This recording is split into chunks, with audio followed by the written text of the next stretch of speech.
The film opens with a group of terrorists transporting a number of American hostages. The captives are gathered in an open field, prepared for execution. This act is meant as revenge and as a way to show the world that the group holds power. From a distance, an elite sniper team is already positioned and watching. Meanwhile, the colonel monitors the mission from the command center through drone cameras. The snipers have one job: eliminate the terrorists and rescue the hostages. Miller, the team leader, waits for the order to fire. But then something unexpected happens. The terrorist leader forces a small child to execute one of the hostages. The situation becomes critical, and the colonel finally gives the command to attack. He also sends in drone support and an Apache helicopter to assist from above. Miller orders Brandon, who has the best line of sight, to take the shot, but Brandon hesitates. He cannot bring himself to shoot the child, even though the team urges him to fire before it is too late. Brandon freezes, unable to make the decision. Miller becomes frustrated and orders Barnes to take the shot instead. Take the shot! The shot misses. Their position is exposed. A firefight breaks out, but fortunately the air support arrives just in time to keep the situation from becoming a total disaster. Brandon tries to shoot one of the fleeing enemies, but his shot also misses. The helicopter eventually destroys the vehicle and ends the chase.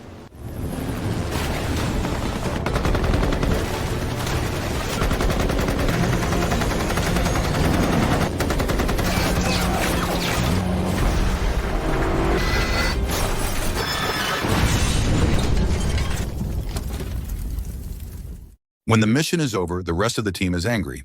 Because of Brandon's hesitation, one of the hostages lost their life, and everything changed from that moment. This is Sniper, Ghost Shooter. Sometime later, Brandon and his team are seen relaxing at a cafe in Istanbul. But Brandon is clearly not at ease. The previous mission still weighs heavily on his mind. One of his teammates mocks him, saying he acts like a rookie who does not understand how to fight. Offended, Brandon steps away to clear his head. Cervantes approaches him to offer some comfort, telling Brandon to ignore her words.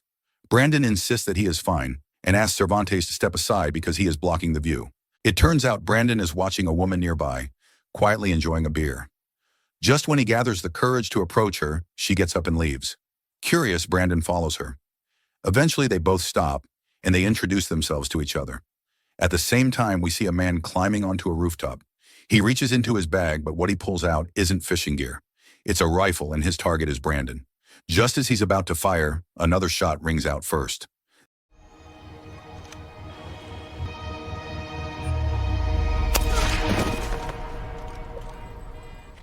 The attacker drops where he stands. Mayor Bidwell is the one who saves Brandon, eliminating the sniper before the trigger is pulled. Bidwell contacts Brandon and tells him to meet at a secure location. There he explains that a group from Syria has placed a price on Brandon's head: $150,000 for anyone who can kill him. Brandon survived this attempt, but Bidwell warns that there will be more. Bidwell also reveals that Miller informed him about Brandon's hesitation during the last mission. He advises Brandon to set aside personal feelings when on the battlefield. A Marine follows orders. A Marine does not show mercy to the enemy. Soon after, the colonel gathers the unit aboard a military vessel. Their next assignment is to protect a major gas pipeline running through Georgia. The pipeline connects the Black Sea to Eastern Europe in several key regions, making it a critical energy route. A woman named Robin arrives, the same one Brandon saw earlier. It turns out she is a military coordination officer. She explains that they will be working closely with Georgian forces under the command of Sergei Babayev. Their main objective is to stop a radical group made up of fighters from Afghanistan and Iraq, led by a man named Rosen Gazakov. His group has been attacking and destroying pipeline infrastructure at key points. Brandon and his team are tasked with eliminating Gazakov's fighters and counter-snipers, supported by an advanced drone system controlled remotely from a U.S. base in Turkey. After the briefing, Mayor Bidwell wishes the colonel luck on the operation and takes his leave, hoping that everything goes according to plan. Brandon and his team arrive in Georgia. Robin briefs them on the mission for the day. The snipers are assigned to protect a group of contractors who are scheduled to meet with local regional leaders. The team moves into position, spreading out and hiding in strategic vantage points. But there is a problem. Gazakov's forces have already taken control of the area. They are waiting, prepared to ambush. Brandon's team sees no warning signs, and everything seems quiet. The moment the contractor convoy reaches the meeting point, gunfire erupts. A fierce firefight breaks out, including a sniper duel across the landscape.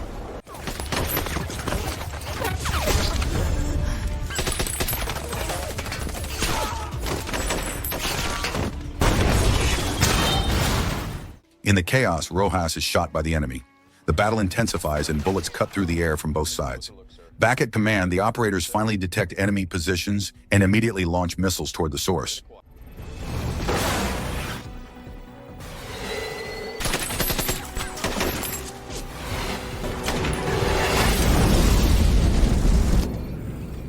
Brandon rushes to Rojas, trying to save him, but it is too late.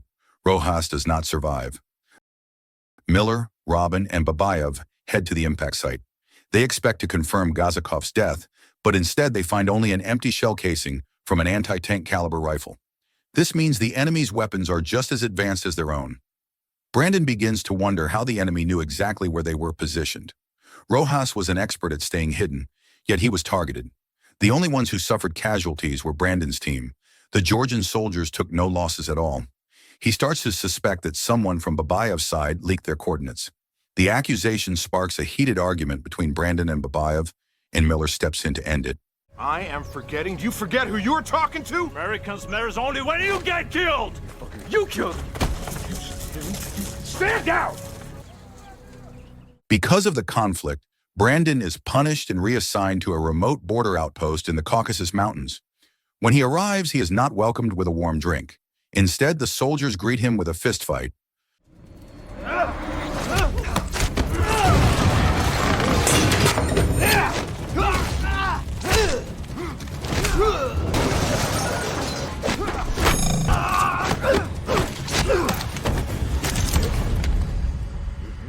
Brandon manages to defend himself, and after the scuffle, we meet the outpost leader, Andre.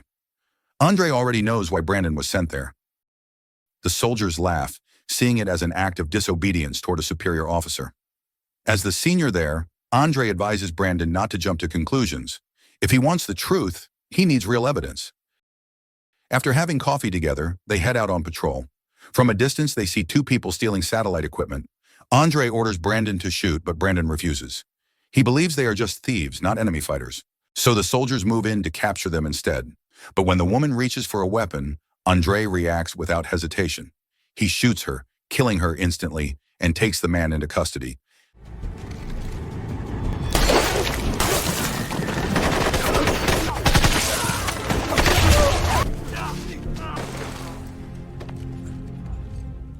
That night, Andre opens up about his past.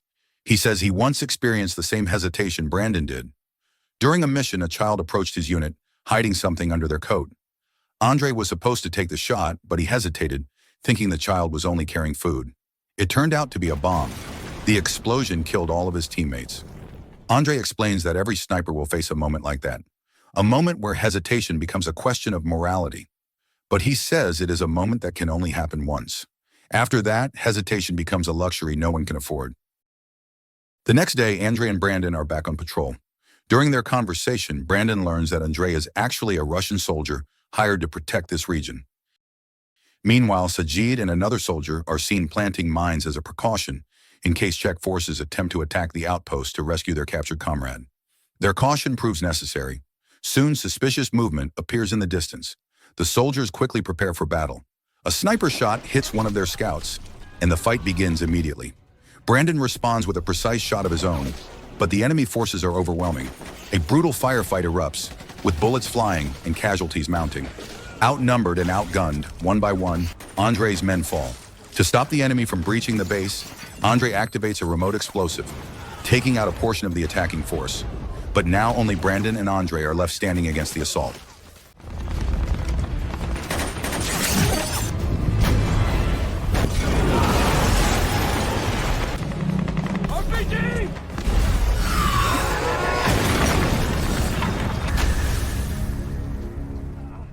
Eventually, Andre is captured by the remaining attackers. When one of the soldiers moves to execute him, Brandon acts fast. His shot is perfect, eliminating the threat instantly. But then, Sajid betrays them. He reveals Brandon's position to the enemy. Without hesitation this time, Brandon turns his rifle, fires once, and drops Sajid where he stands. The surviving thief tries to use Andre as a human shield, But Brandon holds steady. Another single, accurate shot ends the threat. Watching through drone footage, the colonel orders the team to extract Brandon and bring him back to base. However, Brandon has other plans. He wants answers. He wants to know how Gazakov's forces were able to locate his team back in Georgia. The next day, Brandon and Lukman begin their journey. They move through mountains and valleys with a drone silently tracking them from overhead. After several hours, the drone feed shows increased movement around them. It means they are close to Gazakov's territory. Soon enough, Gazakov's men appear. Lukman raises his hands, offering peace, and presents the remains of Gazakov's brother so they can give him a proper burial. The fighters accept the gesture. Brandon calmly asks how they were able to locate the snipers during the previous battle. The response he gets is that it was all thanks to the will of God. But Brandon notices someone nearby working on a laptop. It is clear to him that technology, not divine intervention, is the real reason. He keeps pressing with questions, and this angers Gazakov. The leader warns them to leave before both of them are killed. Back at the command center, the colonel sees the situation unfold. He orders a missile strike to take out Gazakov immediately. But once again, the enemy manages to detect the incoming drone. They escape before the missile hits.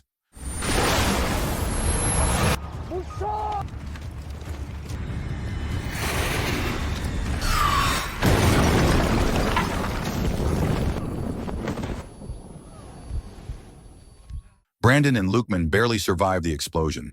Brandon eventually returns to base. He reports that Gazakov's forces are equipped with high-end military technology. Robin is skeptical, unsure how they could acquire equipment like that. Lukman believes it was bought on the black market and explains that the device can hack drone signals, allowing the enemy to track American units in real time.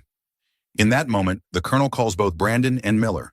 He is furious that Brandon made contact with Gazakov without authorization. The mission was reckless and dangerous. The colonel orders Brandon and Miller to eliminate Gazakov. Brandon returns to the gas pipeline station and is greeted by his friend Cervantes. Meanwhile, the sniper team and Georgian soldiers move toward a village suspected to be Gazakov's hideout. At the same time, Gazakov's network activates again, and now the truth becomes clear. The enemy has been hacking drone systems whenever they enter the region, revealing every soldier's location with total precision. With this advantage, Gazakov launches another attack, targeting the Georgian forces to draw out the American snipers. Gazakov even manages to pinpoint Miller's position from a long distance, but his shot misses. Brandon and Cervantes arrive and immediately tell the team to remove any vests with GPS trackers. The drones are still connected, which means the enemy can see every move they make. Once back at the base, the team immediately plans their next move. Satellite intel shows that Gazakov's forces are preparing to attack the region of Kobaleti. The team decides to move there, ready to strike back hard. The colonel encourages them to respond with force and turn the tables on the enemy. Brandon's team departs from Gaziantep and heads toward Kobaleti, but it turns out this was all a trap. Gazakov intentionally leaked false information. He never planned to attack Kobaleti. His real target is Gaziantep. During the journey, Brandon begins to feel something is off. Gaziantep is vulnerable now, and that makes it the perfect target. Miller listens, agrees, and orders the team to turn back immediately. At the same time, Gazakov launches the real assault on Gaziantep. The colonel joins the Georgian soldiers on the ground, trying to slow the attack, but they are heavily outnumbered. The situation is desperate. Just in time, Brandon's team arrives.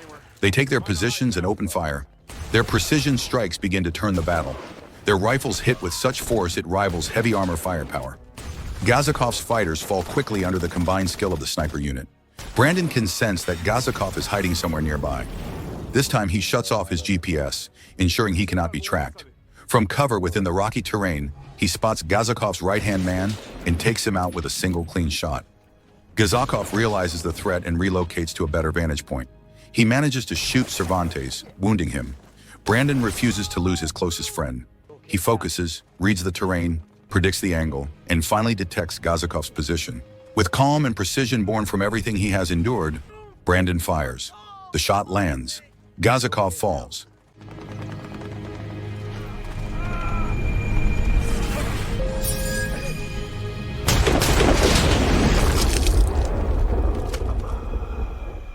With the battle over, Brandon and his team return to Istanbul to celebrate their hard-fought victory. But the celebration is brief. The colonel arrives with a new mission, and once again, the team prepares for action. So the moral of the story is, if you hesitate too long, people might die. Your co-workers will get mad, and someone will definitely punch you in a cafe, so maybe think faster next time.